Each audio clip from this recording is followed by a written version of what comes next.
Hello, welcome to the slightly late episode 14 of Carrots and Cosmos. Later on I'll be talking about Amaranthus. It's basically an Amaranthus bonanza this week.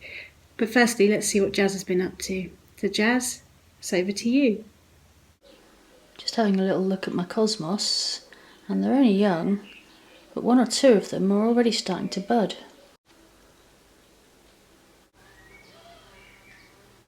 First of my marigolds are flowering. I haven't even planted them out yet. So this is the Brassica Bed, and if I just push you in over here, you can see we've actually got a red ant's nest. We're just gonna well, the first port of call is we're going to try and use some boiling water and put it down here. There's the, you can't really see, but down there it looks like that's where they're all coming out of. So it'll be boiling water first, and then we'll try and find some other things, but we can't really put any chemicals and stuff down there because we're growing veg in here.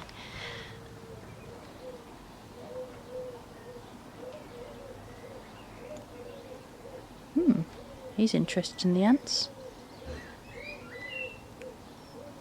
Maybe not.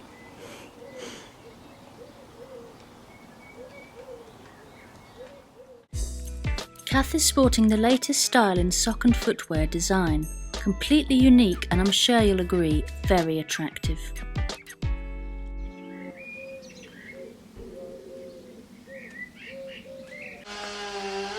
So we're just hardening a few things off at the moment in trays. These are the sweet peas.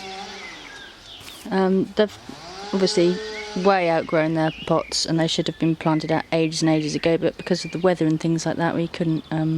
It was snowing, a couple of days ago, so we haven't even been able to harden them off or anything, but they need to go out, so I'm going to put them out and protect them with some fleece and hope for the best.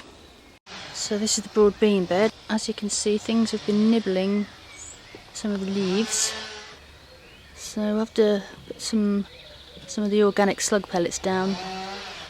Could anybody identify this for us? We're not sure if it's friend or foe.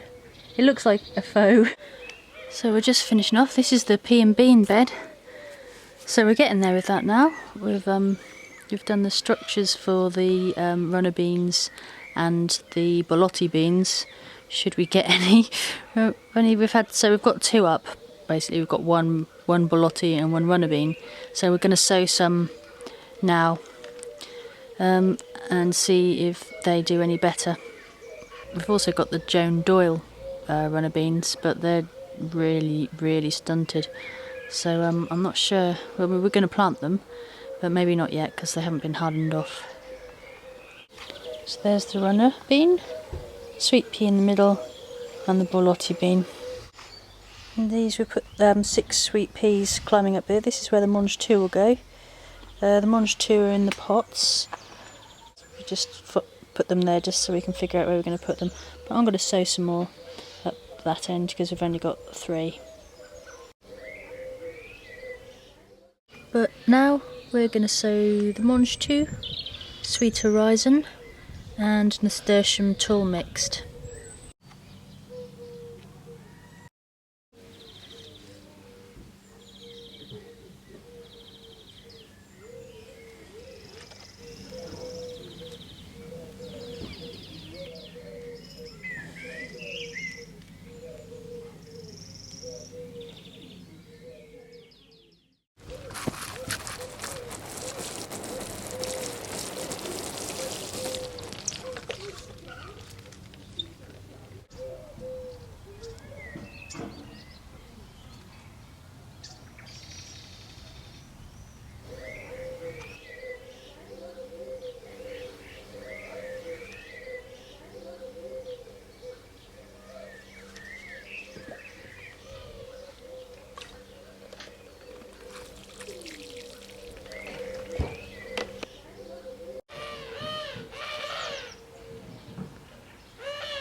Looks like we've got another ant's nest around here.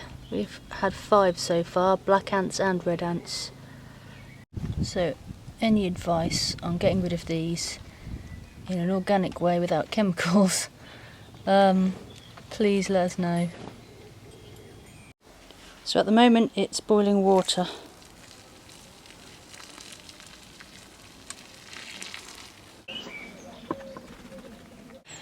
So in this last bed we're now going to put some leeks out. So this is my trusty tool. It's a roller extender for decorating, but I've marked off 15 and 20 centimetres because apparently that's the best depth for leeks. So all I'm going to do is make a hole.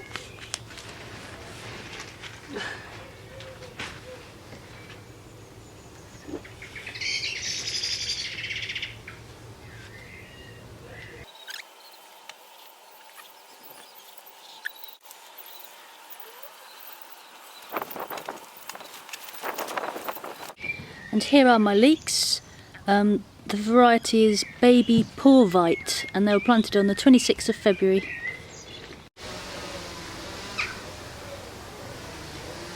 I'm just taking them out one by one. Just going to put them into these holes.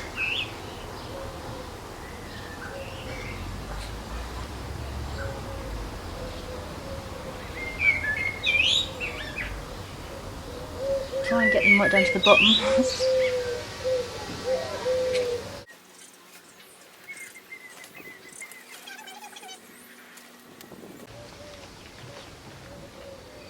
Some nice roots on that one. I found it easier to spin the leeks around, twirling the roots together, making it less of a challenge to get it in the hole. So I'm not going to put any soil down these holes or anything, cover them up. I'm just going to fill each hole up with water and let that drain down. That should take a bit of soil down with it as well, just to cover the roots.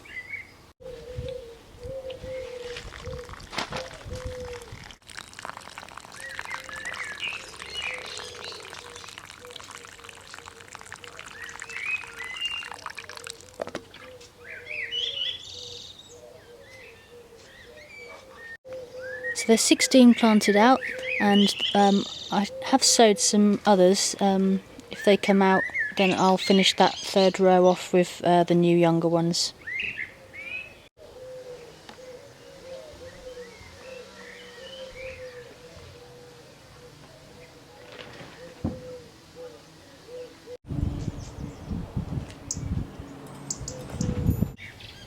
Thankfully most of the salad recovered from its scorching. So now we're going to plant out some of these salad leaves into this little salad bed over here in this corner. Okay, so Cass just making a hole here.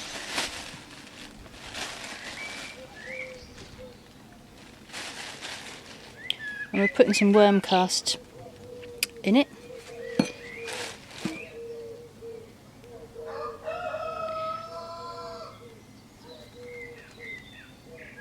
These little ones here are corn salad. The variety is Vit, V-I-T.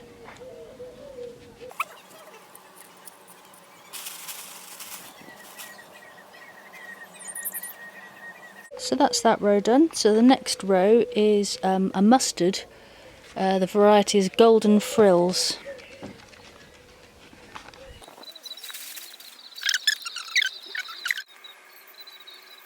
So the next line is Lollo Rosso.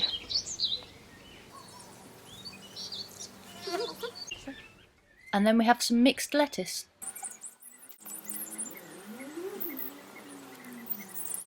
This is now a row of Mizuna. And some little gem.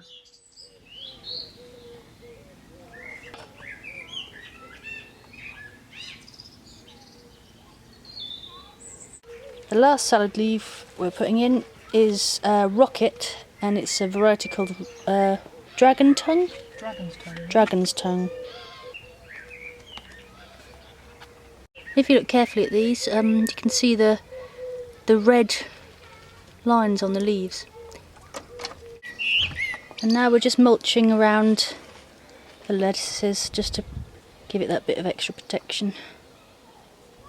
And Kath's planted a little marigold as well in each corner, because we heard that might be good against flea beetle. Netting helps against bugs, wind and excess bird poo. What kind of brassica is that? I'm not growing that next year, that's for sure. Patty, you shouldn't be in there. Patty, don't pretend you can't hear me. Here are my sweet corn, and I saw one of the cats nibbling on the leaves. I don't know, we feed them and give them shelter, and this is how they repay us. So next to the leeks I've done a row of holes, which is going to be where my carrots are going to be transplanted to. But next to that row of carrots I'm also going to sow another row of carrots. The variety will be St. Valerie.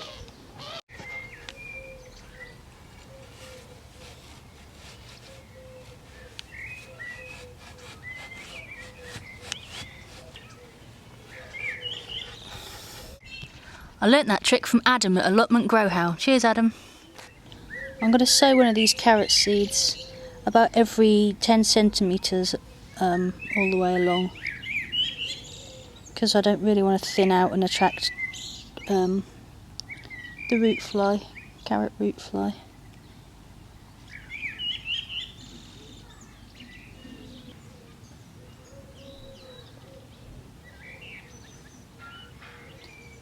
And if some don't come up, I can always re-sow.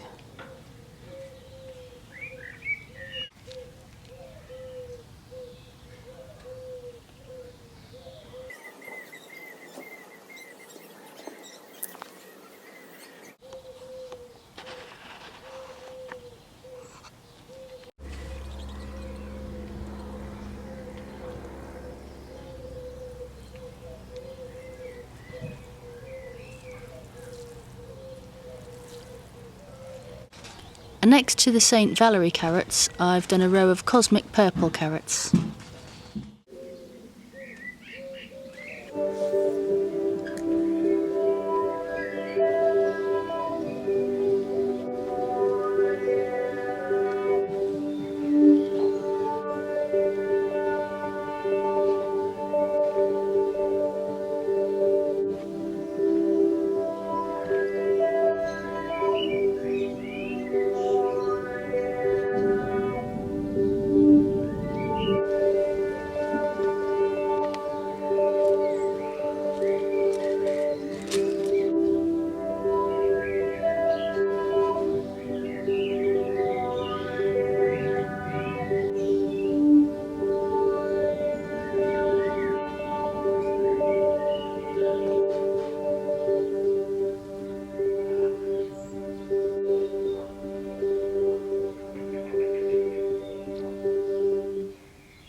Exciting day for these chaps. This is amaranth or Amaranthus that Jazz gave me because mine were rubbish and she had loads left over. They are more than ready to be planted out. You can see they've got little spikies on them. So I'm going to plant some of them out, as many as I can. Might plant some in my garden, maybe see if my dad wants some, or my neighbours. And I'm going to give them the best possible treatment because they are Jazz's and they've been looked after so well. So I'm going to dig some holes, pop some homemade compost in the bottom, and then give it a good water and mulch it with mushroom compost. So come on then, little Amaranthus, let's introduce you to your new home. Just to put things into perspective, this is one I grew, sowed the seed at about the same time as Jazz. These are Jazz's. So, Gem, Jazz, Gem, Jazz. I think we know who the master grower is here. Never mind.